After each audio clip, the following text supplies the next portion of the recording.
What is going on, people? What is going on? We hope y'all are doing good. We hope y'all have had a great day. Welcome back to another edition of the Derl and Kev NBA show back here on this beautiful Thursday, June 17th, 2021. Playoffs in full swing. We are back here to break it all down as part of the Breakdown Sports Network. I am, of course, Kevin Reyes. He is, of course, Daryl Rice. We are back here on the live stream grind.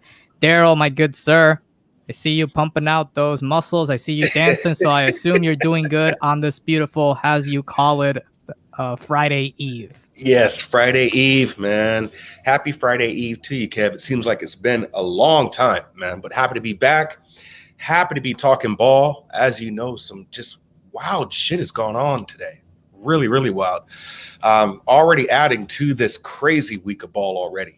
So I'm happy, man, that it's Thursday. Happy to be back. Let's get into it. For sure, man. It's been a wild last couple of days of news. I mean, playoffs aside, I mean, just around the league, involving the playoff teams, involving other teams that are out of playoff contention. It has been a wild last couple of days, especially Wednesday. I mean, yesterday. Wow, that was a crazy day, and the news continued today. So we'll do our best to kind of break down all the latest, most important news. We'll do that first, and then we'll go over the playoff game that is going on tonight, and then a little bit about the ones that happened yesterday. So with that said, Daryl, you ready to get it going? Let's get it going, man. Let's all get right, it going. So first thing on the board is whatever is going on with the Dallas Mavericks. I mean, it has been a crazy last couple of days over in Dallas. Like 3 days ago, I believe it is right now, an article from The Athletic came out detailing some, problems behind the scenes that were going on with the Mavericks and their shadow GM. Whatever, I forgot his first name, last name, Bulgaris, I believe. Just some shady issues, just some random reporting. Mark Cuban, Mavericks owner, came in and just discredited the article, saying it was all lies and whatever and yada, yada, yada.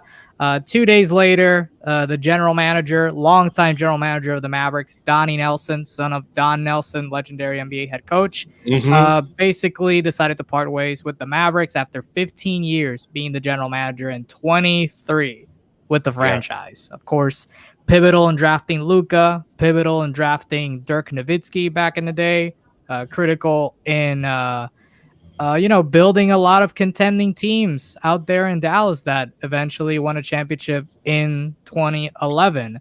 And then today, the last ball to drop was Rick Carlisle resigning, saying that he won't be returning to Dallas to coach next season. He had 2 years left on his contract, and now the Mavericks will be looking for a new general manager.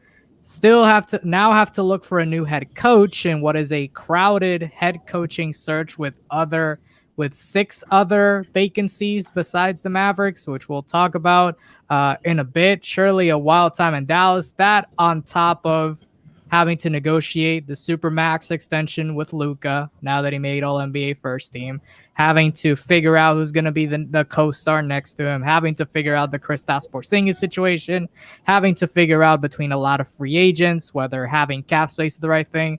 Just a wild time in Dallas, and a wild couple of weeks that await Mark Cuban and the Dallas Mavericks ownership and front office, whatever's left of it. Daryl, what was your reaction to all of this going on in Dallas? It's still pretty new, which is kind of insane.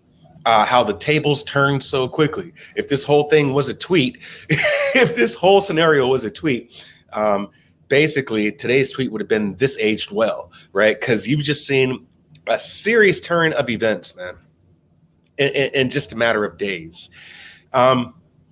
It's concerning that the GM and the head coach leaves. It's concerning. Dan Carlisle just cost people their jobs as far as where he wants to go next, right? Because Dan Carlisle, or I'm sorry, not Dan Carlisle, Rick Carlisle, should be the first pick in the litter, to be honest with you. He really should. he could go just about anywhere he wants to go. At first, we were saying that's probably Bud Budenholzer, you know, but at the same token, um, how do you let Carlisle leave the organization? The only thing that does this and that allows this to happen or makes this happen are players, really good players at that, right? We know this is not a coaches league, it's a players league. We've been hearing the reports about the big report was how Luka and Carlisle was not even getting along.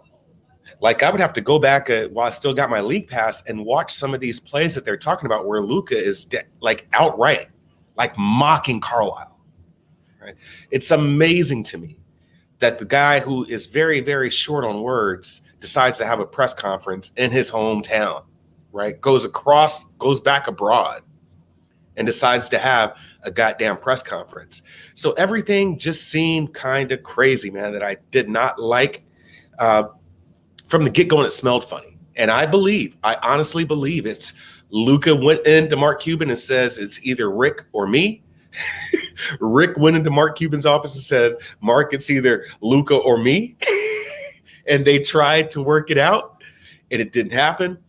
And for what it's worth, he gave a decent resignation. And he basically, I mean, the letter, when you look at that letter, it's on its Apple Notes, it's kind of shade, dude, because he says, I look forward to my next head coaching opportunity, right? Like he's telling you, I don't want any parts of Dallas anymore.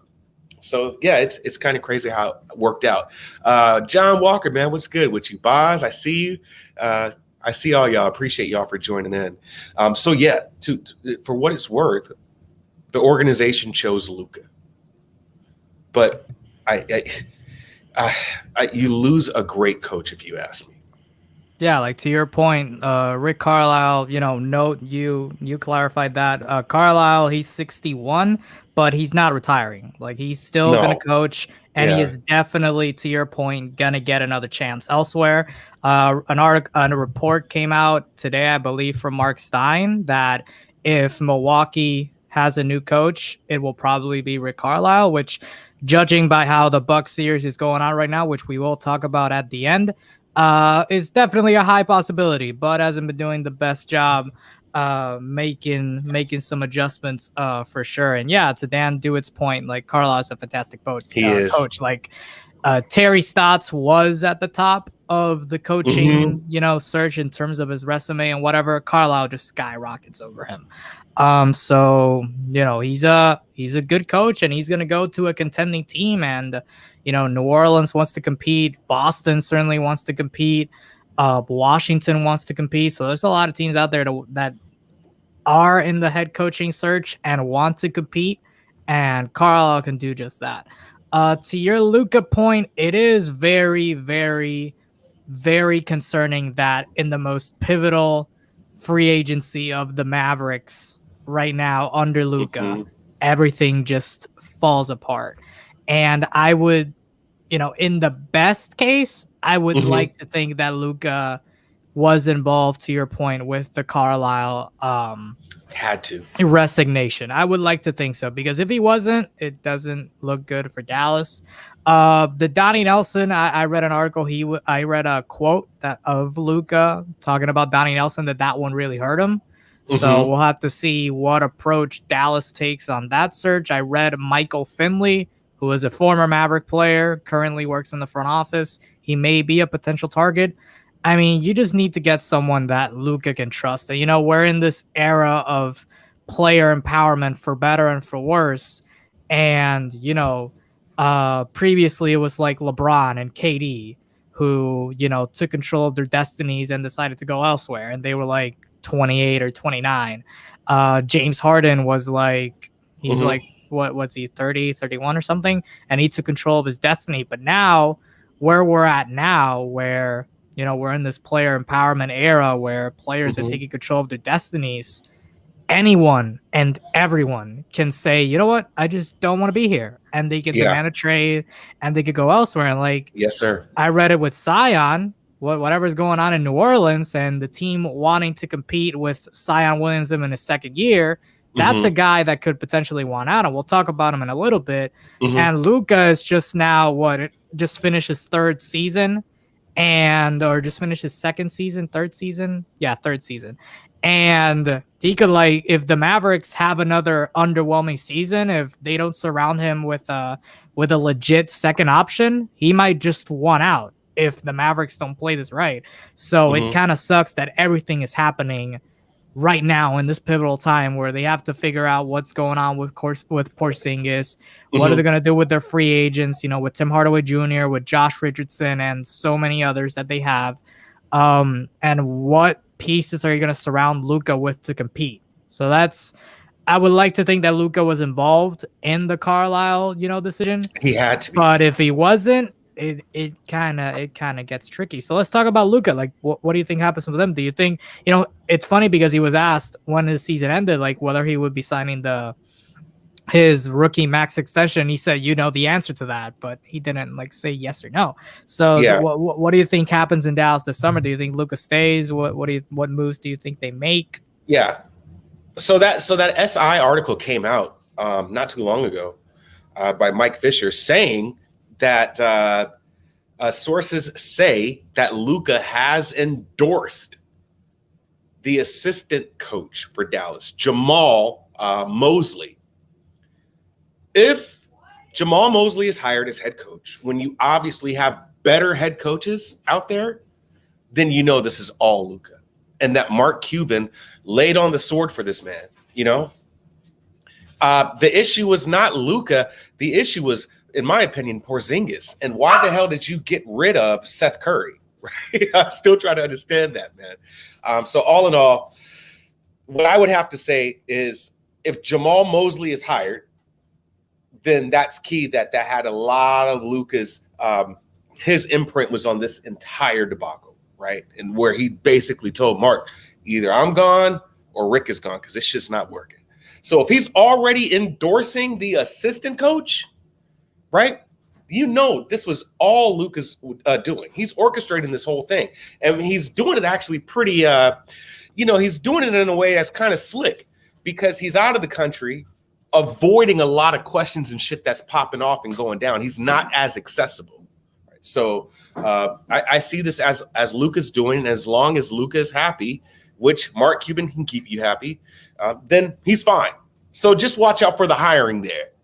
If sources are saying Luka likes Jamal Mosley and that team ends up hiring Jamal Mosley and putting him to the head coaching position, all Luka.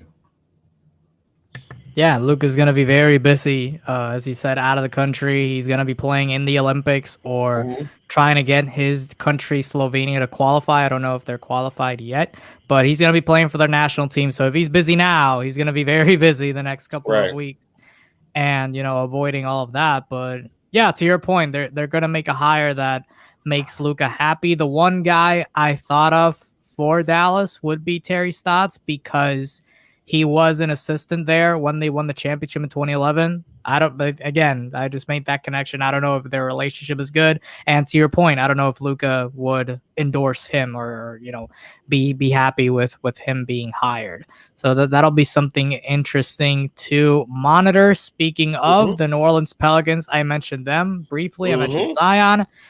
They also have a vacancy available with Stan Van Gundy being given the can after one season with the squad. It's funny because when we did a show, I don't remember what date, but it was when the report came out from the Athletics saying that a couple of coaches were in the hot seat, and they mentioned Leo Grin, they mentioned Terry Stotts, they mentioned Bud and Scott Brooks. Coach Bud. And I don't know if someone else, but point is, like at the end of that segment, we were talking about potential coaches that we could see being in the hot seat. And one of the guys I mentioned was Stan Van Gundy, because generally, like, I don't like giving first year head coaches the bye after one season because you got to give them time to develop something, especially in this COVID year where there was no training camp, where there was limited practice time and, just a hard time to develop that chemistry.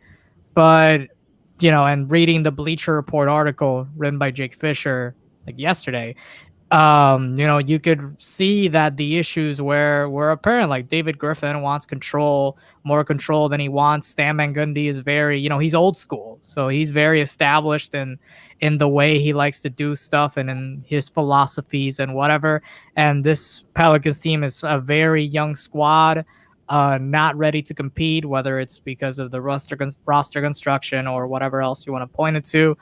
But there was just disconnects like from the jump. Like team was super inconsistent all year long. And again, whether that's coaching, whether that's the roster construction, I would toss it to roster construction.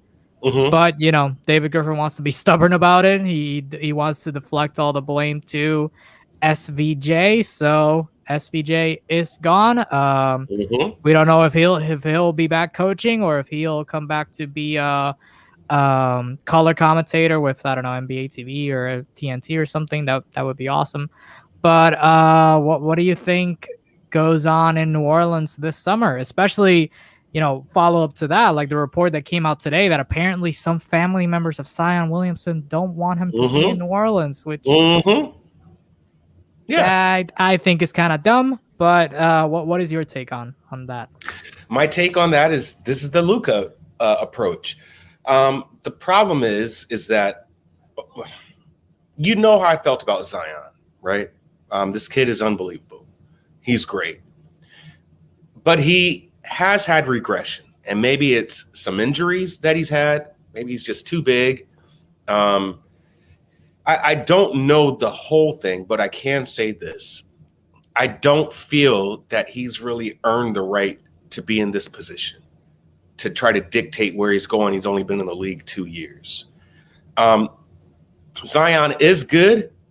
He's a one-of-a-kind athlete, but there's still a lot of development that needs to be made there, right? And so blaming your lack of development or the lack of the adjustment to the game to basically you not playing, right positions and being put in the right set plays and right actions being ran, like it's bullshit. But for what it's worth, man, Ingram kind of had the same issues. So it wasn't just Zion having an issue with Van Gundy's coaching. It was the team in general, I believe, right? He lost that team's ear. And the family is now blaming what they were trying to do with Zion did not work. Now he needs to be gone. Of course you fire the head coach. You better fire his ass and not even pay him no damn money. Better erase every mention of Stan Van Gundy in that league or in that organization. Here's what's going on, and here's what's going to happen. They are going to bend over backwards to keep this man in action in New Orleans. They're going to bend over backwards. He will get the coach he wants. Don't know if he's going to be able to keep Lonzo. He didn't like that JJ Redick was gone. So even having your coach is just part of the problem. You could get him a good coach there, but what about the motivation of the players to stay there, right? I don't know if you still have Ingram and Lonzo wanting to be there. So now you got to get people who are going to be excited about playing and want to play New Orleans and ultimately want to play the second man to Zion Williamson. And I just don't really see that happening. So in my opinion, Zion just might be out of there, bro. Honestly, Zion probably could get himself out of there. That's what I believe and think. Yeah, and with New Orleans, it's very tricky. I mean, especially with, JJ Redick, the comments he made on his podcast when he was traded, about New Orleans not being the best front office in terms of handling that sort of stuff. Yeah, and then, mainly you have wasting the prime of Chris Paul and Anthony Davis, like just not surrounding them with the best help. I mean, Chris Paul, his third best teammate was Emeka Okafor, and then with Anthony Davis, like besides him and Drew, a lot of inconsistency in terms of, injuries, bad contracts, and that sort of stuff. So Zion may or may not be seeing the writing on the wall, may or may not be listening too much to his family members' input, but it just it kind of could fall into that category of him just realizing, okay, it's a small market. These guys aren't the best. These guys aren't the brightest. So I'ma just go. I do like the fact that they're the two people that have been the most that have drawn the most interest, according to reports, have been two internal candidates in Teresa Weatherspoon and Yes. Fred Benson, who are Yeah. two assistant coaches with the team and Hmm. two very liked. Weatherspoon played in the WNBA, has won gold Hmm. medals. Hmm. Fred Benson has helped a lot of guys with their shooting. Hmm. So keep it internal, keep things bright. I mean, this team is far, far from contending. And I know, like, you want to keep Sion happy and all that and yada, yada, yada, yada. But at the end of the day, like, you need to realize, and, by you, I mean the front office, like, you got to take things with patience. Hmm. You can't just ask um, a 22-year-old or a 21-year-old in his second or third season with Brandon Ingram in his second season being in a lead role, with Lonzo Ball in his first full season with New Orleans, Hmm. to come over and lead the team to the playoffs. That's not going to happen, especially with the lack of spacing that you have around them with Eric Bledsoe and Steven Adams. Like, bro, like, build a team, be patient with it, like, build a good roster, and don't just put all the blame on the head coach. That's why I say David Griffin is being very stubborn. Kind of like Neil Oshney, who had some quotes like a couple of weeks ago that really, really, really, really stubborn. And we'll talk about Portland a little bit, but that situation in New Orleans is very tricky, and that's that's a work in progress. That's something that's currently developing as of this recording. And speaking of, we have some other situations that are notable with some other coaching vacancies. Right now, there are 7 coaching vacancies in the league as of now. Besides New Orleans and Hmm. Dallas, there are 5 others. With the Boston Celtics, with Brad Stevens stepping down, moving to the front office. You have the Indiana Pacers having let go of Nate Bjorkgren after 1 year. You have the Orlando Magic with Steve Clifford leaving.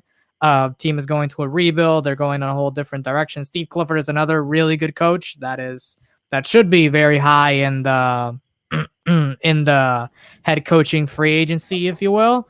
You have the Portland Trailblazers who let go of Terry Stotts, and you have the Hmm. Washington Wizards who let go of Scott Brooks. What do you think of all those situations, and kind of which ones are enticing, which ones are kind of stay away type of deals? What do you think Yeah. of those, and who could you see potentially taking over those roles? So, I don't think Stotts or I don't think Scott gets another chance. I don't think Brooks gets another chance.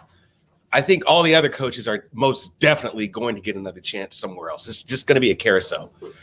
So I honestly just see Brooks being kind of left out. Coach Mike Boot, man, he's kind of pulling a Harden, dude. Like, is he sabotaging his career on purpose? It almost sounds like it. So if that's the case, I don't see why. If I was an organization, I wouldn't want to fucking pick him up. So the only person I see really not doing anything is Scotty Brooks. I think it's a wrap. Everybody else, it's open game. Stevens doesn't want to coach anymore, so you don't have to worry about putting him in another spot. He's moved on up. You know what I'm saying? Like the Jeffersons. Everyone else is safe. You're not going to find Nate Bjorken in the league anymore, right? So you got Brooks and Bjorken. Those are 2. So you got 6 positions, and you got 6 regular coaches now and 8 positions. So I don't know what you get besides those 2. Now everyone else, man, they could just find themselves packing up and going right across to the next state. So like I would love to see if Mike goes to Boston, or if Terry Stotts goes to Boston, or Carlisle. Just love to see it. So all in all, I think Bjorkgren, however you pronounce his name, and Scotty Brooks do not have positions. They won't find another position. Everybody else, I think you're good. You got Carlisle, Stotts definitely going to find a spot. Budenholzer probably. I keep saying Boston. You see that a lot. Dan is asking, do we think Van Gundy goes somewhere else? I don't see it, man. I think it kind of depends on whether he wants to. I mean, he was doing some but really good stuff on TV. I think yeah, he goes well, to the TV. yeah, he's really good at TV. The problem is I think he tried to overcorrect the system. He tried to overcorrect. He went in there. He probably had a lot of say on Adams, right? Which probably made it definitely made Zion feel away, right? We saw what he did with Zion, but where he kept him on the bench in the fourth quarter because his D is so bad. Yeah, so if he does decide to coach, then he would likely go to a team that's already established. Yeah. In terms of their pieces, like Indiana, for example, they're Mm-hmm. already established. You already know what you're getting with Brogdon, with Sabonis, with Turner, Mm-hmm. with those other pieces. So if he goes anywhere, and that team is has good pieces defensively, so that could be a perfect landing spot for him. But I think he'll end up in TV. He did a really good job in the bubble playoffs as an analyst. So I think it's if whether he wants to or not. Like if he wants to, he'll definitely get interviews in a lot of places. And Milwaukee, like to Sosa's point, when Milwaukee opens up, because it will open up if the Bucks it'll open up. It'll open up tomorrow. Trust me, man. The way I feel right now, bro, Milwaukee is losing this game tonight. And Brooklyn's going to get that extra rest, and then Mike will be fired tomorrow. Just that's the way I see it, man, for real. Yeah. It's a very tough. Before we do talk about that game, I do think that all of these guys will get another chance. With Brooks, Bjorkgren, and who's the other guy?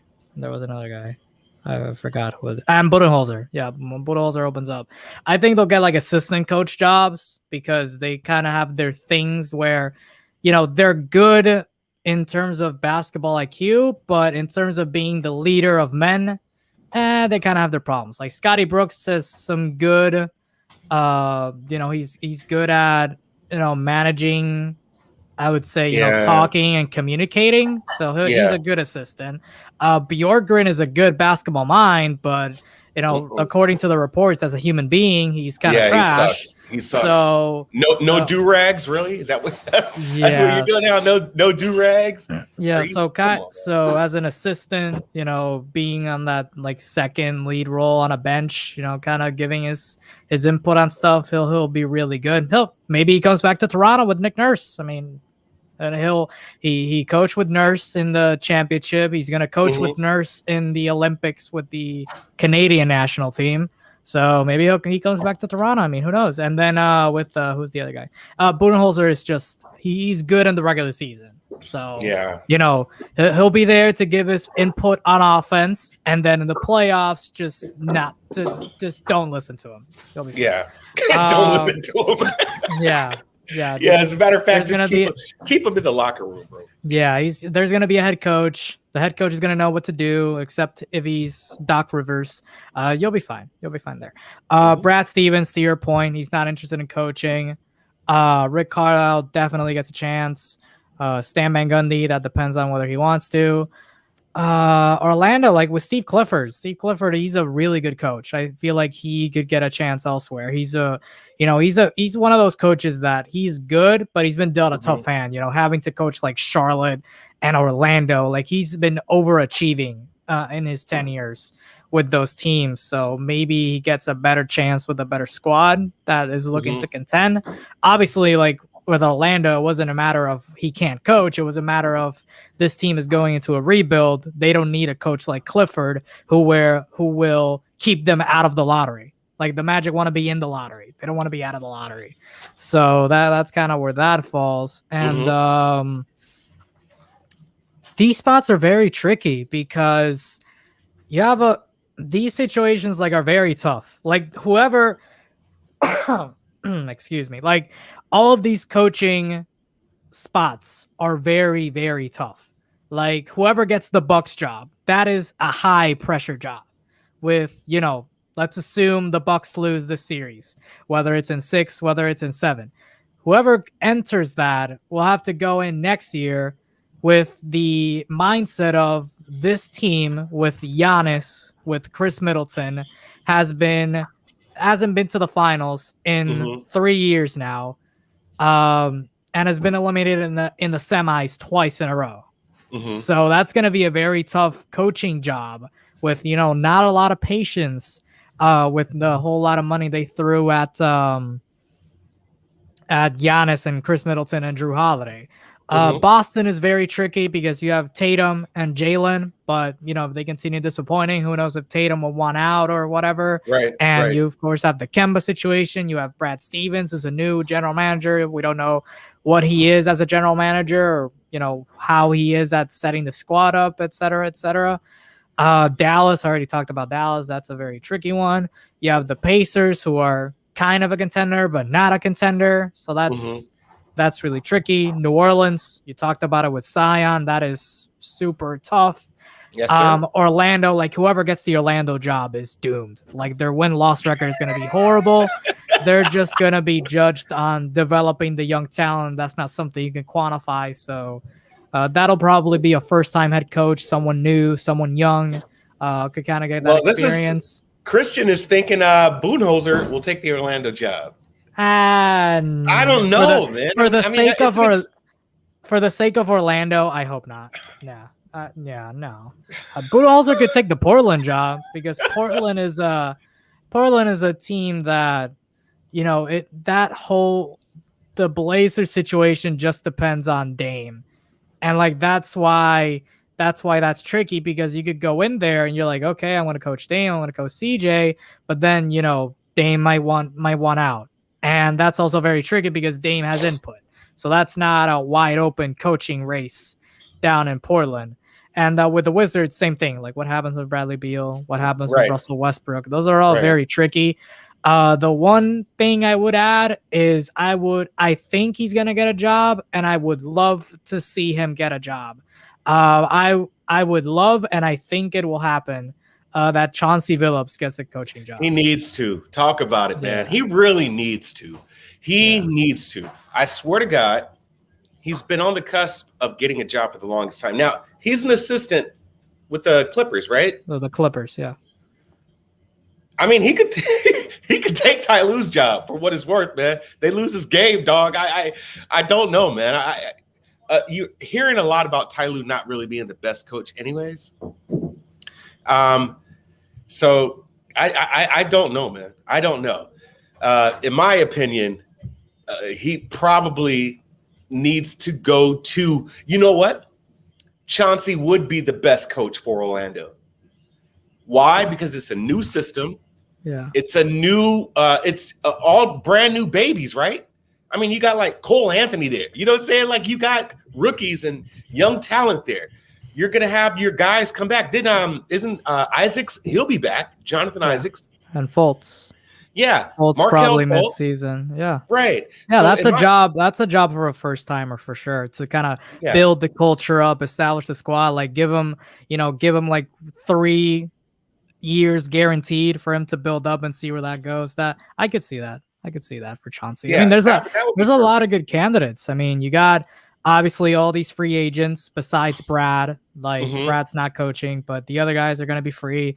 You have first timers like Chauncey. You have Kenny Atkinson, who's also an assistant. He's not a first timer, but he could take a job. I mean, you got Darwin Ham, who's with Milwaukee. You got Weatherspoon Benson with the Pelicans. You got Becky Hammond, who's with the Spurs. Becky Hammond, like right? She has a lot of interviews, and she could, between her and Weatherspoon, we could have the first, potentially second, also women's coach in the NBA. Ime Udoka, who I think is with the Sixers, if I'm not mistaken. Sam Cassell is with Philly as well. I mean, there's a lot of good candidates, but that Orlando job is going to be something very interesting. That's got to be Chauncey, man. To a first timer. Yeah, that's got to be Chauncey. I think it'll bring so much life to that team, man. Honestly, that's got to be Chauncey. For sure. Well, we're going to be monitoring that during the off season, because it will be fun to see who gets what job, and whatever other coach gets fired. I mean, whatever happens with the Bucks, that could be a very in terms of contending squads, that could be a very interesting landing spot for a contending head coach, with the Bucks and the potential to coach Giannis and maybe I don't know, maybe use him a little better than what Budenholzer is currently doing. So on that note, let's talk about the Bucks and let's talk about the Giannis usage, the Drew usage, the Middleton usage, Mm-hmm. and what is Mm-hmm. currently going on with Milwaukee. They of course play tonight in like 40 minutes with Yeah. the Nets up 3-2.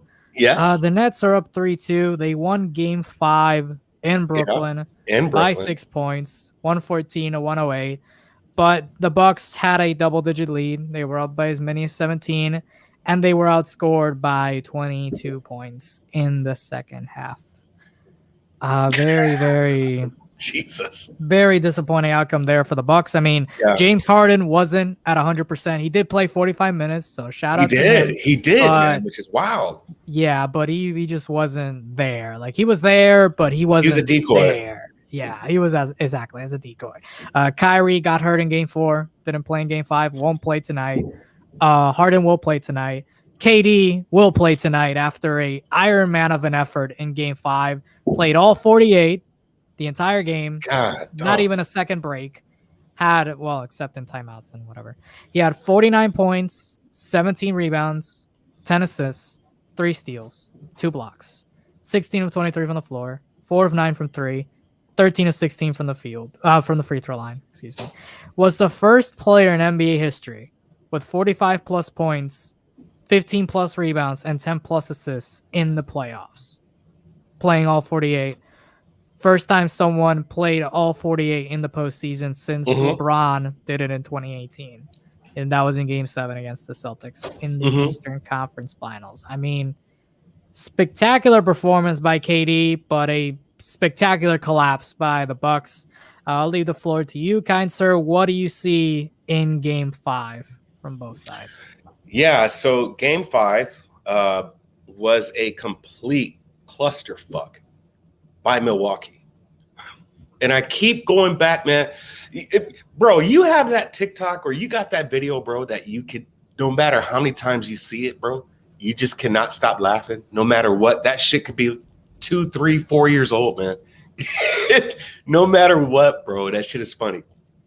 The funniest shit I saw, I see money management. I'm already there, baby. You know, I took Brooklyn +5, so it's gone down, as a matter of fact. But about this game, the funniest video, or it was actually TikTok that I saw.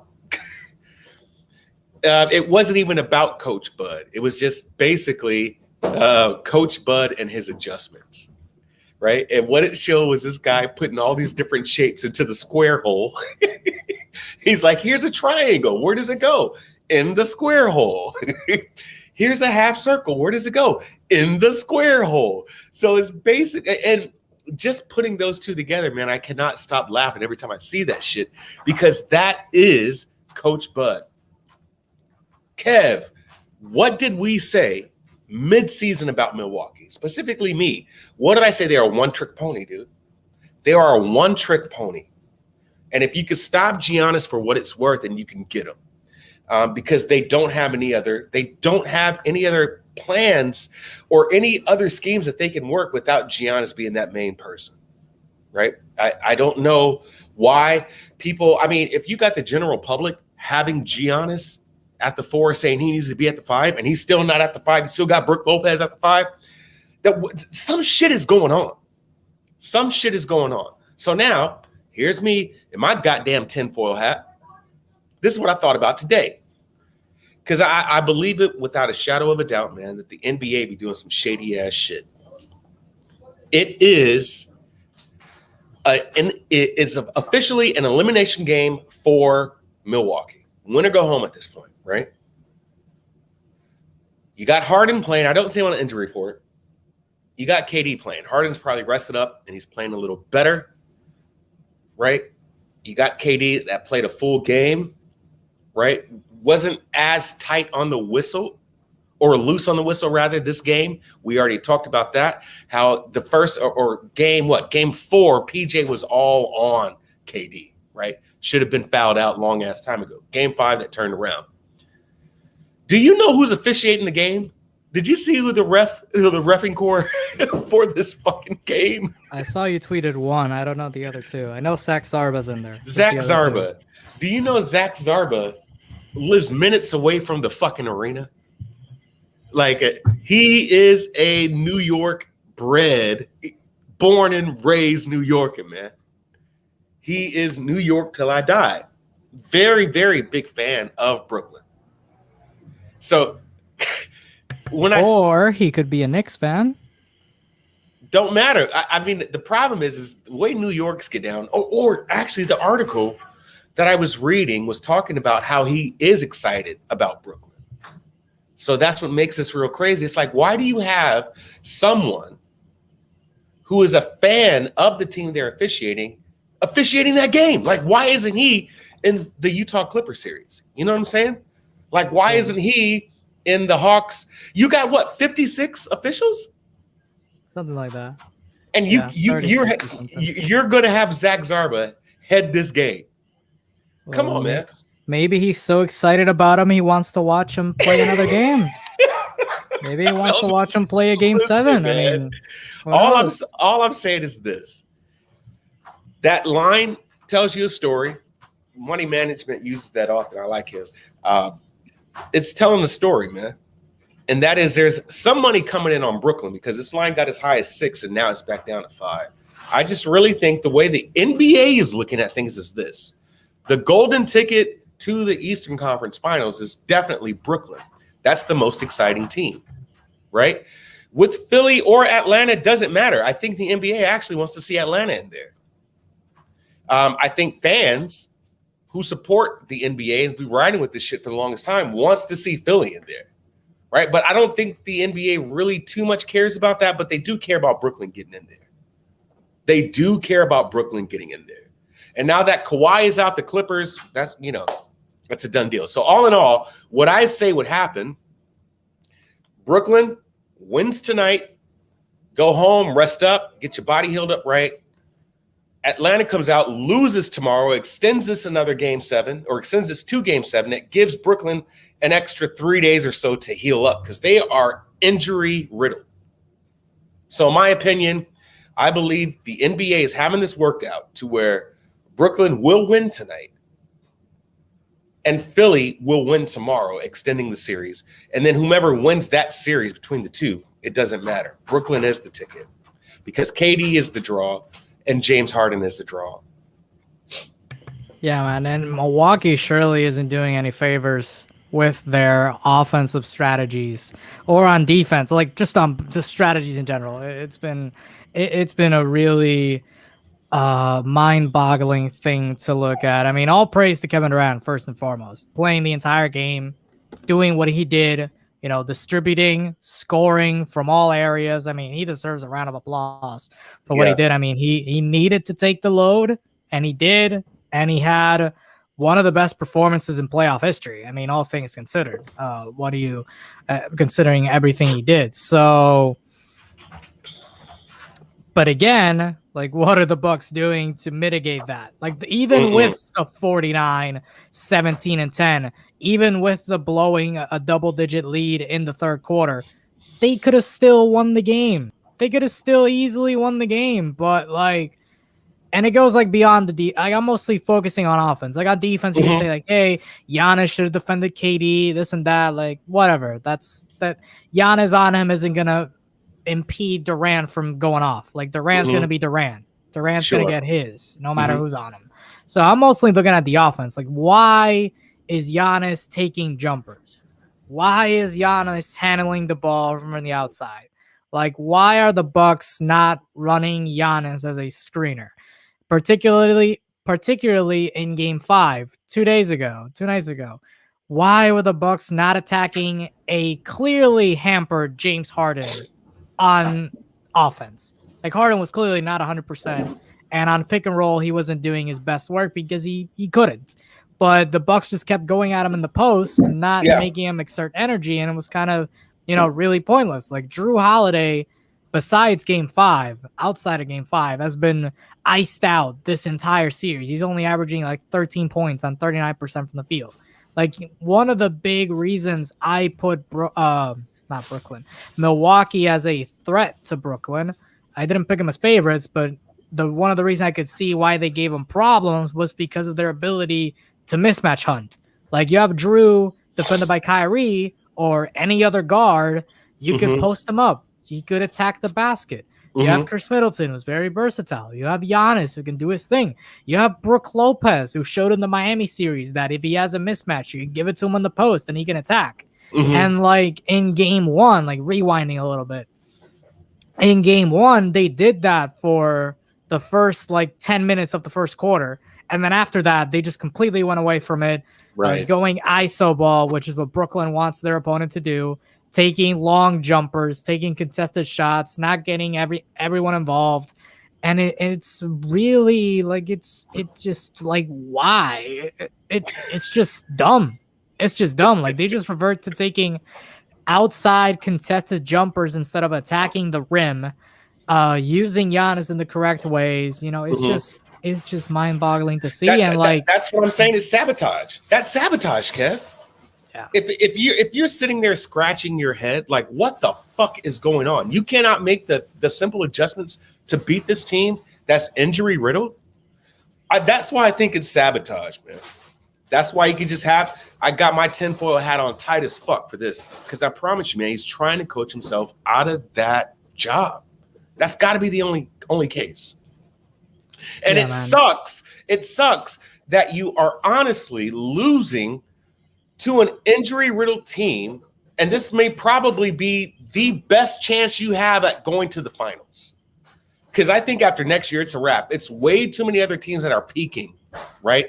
To where Milwaukee is not going to be that top squad. Sorry, that's fact. No, like the first two games, they're playing a Brooklyn team that doesn't have James Harden. Mm-hmm. They lose both.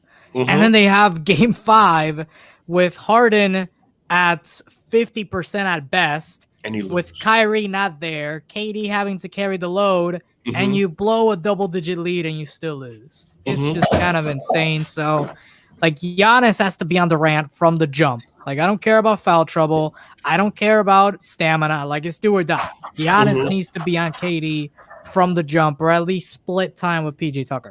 And like on offense, just attack the rim, get everyone involved. Because when Giannis and Middleton are resorting to ISO play, they just ice everyone out. Like the what made him so dangerous against Miami is that everyone had it rolling. Like Giannis had it rolling, Brooke had it rolling, Drew and Mhm. Chris had it rolling, Bryn Forbes had it rolling, Pat Connaughton, Bobby Portis. Like in game 5, Bobby Portis. Do you know how many minutes Bobby Portis played? It's like 12. 0. Oh, He no, played that's 0. right. He didn't play anything. That's He right. didn't That's play right. at all. He didn't Yeah. play at all. That's another what the fuck moment right there. And like Bryn Forbes is on the court. They don't run plays for him. Like they don't involve him on offense. On defense, they have him in a drop for some reason. Like it's just bad usage everywhere and just bad scheming everywhere. And it's just bad. So like, Yeah, it's bad, man. if the Bucks lose tonight and they have this same performance, I'll do you one better. Like Butch shouldn't be fired tomorrow. Butch should be fired tonight. Like after in the press conference, just say like, "Bud, you're fired." You're fired, bro. Bro, as soon as the game is over, he should have the post presser. And I swear to God, it should be like, yo, you're fired. Yeah, no, it's For real, man. For real. it's Like, insane, bro. It is insane what's going on in Milwaukee. So before we do move on, I don't know if you want to talk a little bit about the other two series that are still going on.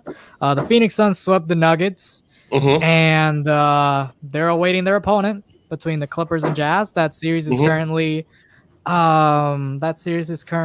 at 3-2 LA, who won Mhm. game 5 yesterday without Kawhi Leonard. Without.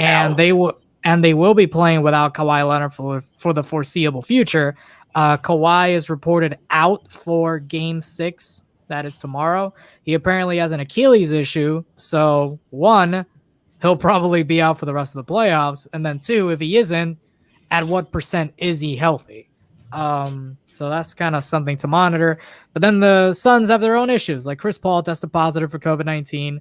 Mhm. He's on the injury report listed out until Saturday. Hurry up. If the Clippers win tomorrow, game 1 of that series would be on Sunday. So Chris Paul may or may not be available. If the Clippers lose, game 7 of that series would be on Sunday. So the Suns Jazz/Clipper series would start either on Tuesday or Wednesday, and then maybe Chris Paul may or may not be available for games 1 or 2, um, Right. depending on the scenario. But about Clippers and Jazz, what do you see in Game 5 that caught your attention? Um, of the Clippers without Kawhi and the Jazz just not being able to capitalize. And who do you think the series ends tomorrow? Or do you think the Jazz extended one more? I'm eating crow. I'm eating a lot of crow when I just shat all on Mike Conley. Right? I am eating a lot of crow. At this point, it doesn't matter if they don't have Kawhi. That's what I honestly feel. It doesn't matter if they don't have Kawhi. You had to have a terrific game by playoff P, but in my opinion, the Jazz should still win, but they obviously need Mike Conley in this game, in this series. I was a guy that said, okay, it's got to be Jordan Clarkson. Ingles does have to step up because we know that Ingles and playoff P don't get along, right? I thought they was going to fight first game. But honestly, I just think this one here, man, this is more of an issue to where the Jazz has to play with Mike Conley to win this game, to win this series. If that doesn't happen, then it's a wrap. That's all I got to say about that. I don't know what's going on with Bog. I don't know what's going on with Ingles. I have no idea why they think or why Snyder. This is how you know Snyder is coaching scared, because I talked about it also. Last year, I said Snyder was broke by Carlisle, right? He was broke by Carlisle. And by the time Snyder played Stotts, he was bringing goddamn Gobert to half court, to guard Dame. Whenever Gobert is out of the paint, he is barbecue chicken, dog. He is barbecue chicken when you get him out of the paint. And so keep this guy in the paint, man. You keep him in the paint and just let him protect. If you're going to make your shots, just let them be perimeter shots and shots from the charity stripe. But did you see the picture of that driving lane? There was a picture that came out with the Utah defense and goddamn driving. Conley or not Conley, but Paul George driving, bro. When I tell you that there was no one in the paint, there was no one in the paint, dog. And this is without Kawhi. Like, why is that even happening? So, all in all, man, I don't know what the Jazz is on, man. They not on some winning shit though. They do not want to win a ring. Barry, what's good with you, man? I see you, brother. Okay. This okay. My bad. I'm sorry. I got all these are my boys that follow me. I always kind of reach out to them. I'm sorry about that. Kind of threw me out. But yeah, what I do honestly feel is that the Jazz isn't going to make it, man. I honestly feel that. I feel that the Clippers have enough to beat them. They have enough set pieces. Now, if the Clippers go in limping against the Suns, it is a Suns finals. It is a Suns finals, right? And that's even without CP3. It is a Suns finals. So my Jazz take, they need a lot of work, but most importantly, they need Mike Conley. Quick, fast, in a hurry. Quick, fast, in a hurry.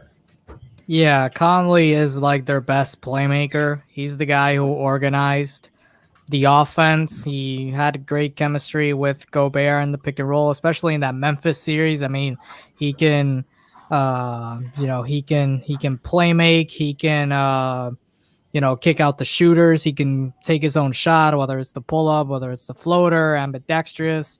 He could do it all. So that's kind of a big loss for them. He hasn't played a single game this series. So that has been huge. Without him, the offense has kind of reverted to, whoever has the ball kind of just shoot. Like the drive and kick game has been greatly affected by not having Mike. There have been some instances where they get to the drive and kick and it has been unstoppable. I'll say that the Jazz, a lot of the shots they've missed this series have been mostly the same shots they've taken all year long. It's just, make a mess league. But yeah, Gobert has been a concern. And one of the things that we kind of talked about on Spaces before the series began was whether the Clippers used the small lineup or not, because they could use the small lineup. They had success with it against Dallas. But would it be ideal against Gobert? And so far it has. Gobert has had a lot of problems defending in space, whether it's closing out the shooters or defending the pick and roll or switching out to defenders. And on offense, Gobert isn't just that threat offensively to where he can post up and he can score. Like Boban gave him a little bit more issues, and not to say Boban is better than Gobert. He's not. But Boban is a better offensive player than Gobert. Boban is more talented than Gobert. So kind of those issues that he gave them in the first round where they kind of had to double, the defense collapsed, and Mavericks were able to get more shots. Those looks aren't available with Gobert because he just can't do that. Like he's at best doing that in the pick and roll, rolling to the basket, but with the Clippers switching, that rolling ability gets taken out. So, you know, it's been a problem for them, and it hasn't helped that when Derek Favors is on the court, the Clippers just go at him and they can get whatever he wants. Like I read that Derek Favors in his minutes in this series, the Jazz had like a defensive rating of 148, which is really, really horrifically bad for those that don't know advanced stats. That is really bad. And, you know, like the Clips, even with Kawhi, they can win this series because they have other scorers. Now, obviously, Paul George stepping up is great, but Reggie Jackson can swing a playoff series. Marcus Morris as well. They have bench guys who are contributing, like Luke Kennard is giving them great minutes in this series offensively. And then on defense, like the stuff they've been doing with Donovan, I mean, just switching, doubling him like sort of randomly, sometimes late in the shot clock, sometimes immediately when he gets the ball, just really mixing in those coverages. It has given him problems. Like last night, he didn't have that good of a game shooting wise from the field. So it's kind of looking tough for Utah. And yeah, it is. They just have to experiment. Like it's tough because during the regular season, they kind of had the same lineup all year long. They didn't really take that route to experiment with, say, like a small lineup with no Gobert or Favors at the 5. Maybe something like that could have helped in this series. You know, not that experimenting helps. I mean, Budenholzer experimented all year long, and he's all year, and he's ignoring everything that he experimented on. So, not to say that's an indicator of success, but it could have helped in this series. But I do think the Jazz are gone. I think they lose in 6, honestly. Unless PG has a bad game, which anyone can have a bad game at any given point. I think the Jazz are out. But if they have to go to 7, and the 7th is in Utah, it could get a little tricky. It could get a little tricky for the Clippers. So if you're the Clippers, like you need to close it out tomorrow. You're at home, just close it out. Game. You can play game 1 potentially with no Chris Paul for Phoenix. Like you got to do it. You got to do it tomorrow. And then lastly, Atlanta and Philadelphia. You mentioned it briefly. We'll breeze through it. I don't have much to touch on this series, but that series could potentially end tomorrow. The Hawks take a 3-2 lead to Atlanta after coming back in epic fashion and winning yesterday against Philly at Philly. Beating them by 3 points, outscoring them 40-19 in the fourth quarter. They erased I believe it was a 26-point deficit to win the game by 3. And then in the previous game, they overcame a 18-point deficit to tie the series. So, I mean, the Hawks just continue fighting. It's been great to see. Trae Young, of course, led the way, 39 points, 7 assists. I mean, the bench guys, the veterans stepped up. John Collins had a good game. Embiid tried. Embiid at 37. Seth Curry at 36. Those two were the only two to score in the second half for Philly. So just a really, really underwhelming performance by Philadelphia. And their season could be coming to a close tomorrow. So what do you think? What do you think of the series so far, and how do you think it could end? Doc Rivers took that damn Clippers curse and brought it to Philly. Yeah, man. Man. It's been tough, but closes out. So Ben Simmons doesn't have a free throw shot. Joel Embiid is not 100%. And you don't have Tobias Harris, that betting on myself Tobias Harris type deal, right? Um, what I've said from the very get-go with this series is if Trey keeps it fast, Philly's in trouble, man. Run that big old fucking Cameroonian boy up and down the court, half injured, right? First half may not matter. Second half turns around, and you saw that, man. You saw the deflation. You saw the stamina just literally leave Joel Embiid's body, man, for real. Without Joel Embiid, then you honestly don't have anybody else who's going to contribute. You want to say that's Ben Simmons, but they were hacking Ben Simmons early, bro. They were hacking him pretty early, down by a lot of points, and they were hacking Ben early. That's not a good formula, man, for the finals. You're going to need to make a free throw.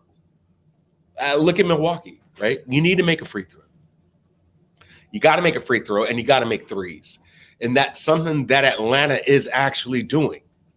So good riddance, man. I think that Philly can and will win only because that's the way the NBA has it set up, and you take it 7 games. But I've been a fan of Nate McMillan's advice to Trey, and that is play fast. That's what's been making them win, if you ask me. So I think they try that same formula tomorrow. If they close out, they close out. It is in Atlanta, right? It is going to be in Atlanta. So if you close out, that's the time to do it. But I just don't see it happening. I don't. Now, my mind could change when I look at the lines tomorrow and see what's moved, right? But as it stands right now, I don't see why and how Philly would lose that game. When they're losing these games, it's really them defeating themselves, right? It's not really that they're getting outclassed or outworked. It's they're making these stupid mistakes. Now, for what it's worth, I can say this that would negate everything I just said prior to. And that is this, man. I saw something in Atlanta when Philly won the game they won with Shake Milton having the third quarter that he had, right? That game he calls for pause, man, because I'm like, wait a minute. You got to play this good in order just to get back and beat Atlanta? That's if anything, man, that should make you wonder, and that should make you not so bullish on Philly, because all in all, Atlanta has got shooters, dog, and they are deep there. We've talked about this ad nauseum when speaking on Atlanta, right? Is they've got too much firepower that if these guys get hot, they will leave you, and that's what's happening to a certain degree. Are they shooting that 12 threes in a row type shit? No. But can they do that? Absolutely. Absolutely. So I'm looking at 7 games, this ultimately being an Atlanta series, but it will take the 7 to do so. Yeah, man, it's been fun. You know, Atlanta kind of encapsulates this point, but it's been fun to see like the young guys taking charge and, you know, leading this postseason, like Devin Booker, Donovan Mitchell, Trae Young, Luka Doncic for the round he was in. The changing of the guards. Yeah, it's been fun to see. Like the future is bright now. All we have to do is market them correctly. Like none of this matters if they don't get marketed correctly, and you know, whatever happens. But that's the topic for another day. At least for tonight, we are done. Did our best to talk about every single thing that is notably going on in the league right now. So thank you all for tuning in to the Thursday edition of the Derl and Kev NBA show here on this beautiful Thursday, June 17, 2021. Went live on Twitter. I'm live on YouTube as well, and on Facebook. And Facebook. Let's not forget about our Facebook people. So thank you all for tuning in. We'll be back here on Monday. Maybe a stream, maybe a spaces. Who knows? If you want to know, follow us on Twitter so you can find out. You can check me out on Twitter at UntitledKev785. You can check Derl out at It's Derl for his betting analysis, his spaces daily, and everything else in between that he does. So be sure to check him out. Be sure to check us out at The Breakdown, breakdownsports.com. Breakdown Sports on Facebook and Instagram, Breakdown_sports on Twitter, and of course Breakdown Sports on YouTube as well. Yes, sir. With that said, we hope y'all Have a good night. We hope you all enjoy the games. We hope y'all stay safe, and we'll see y'all next time. Peace out. Peace out.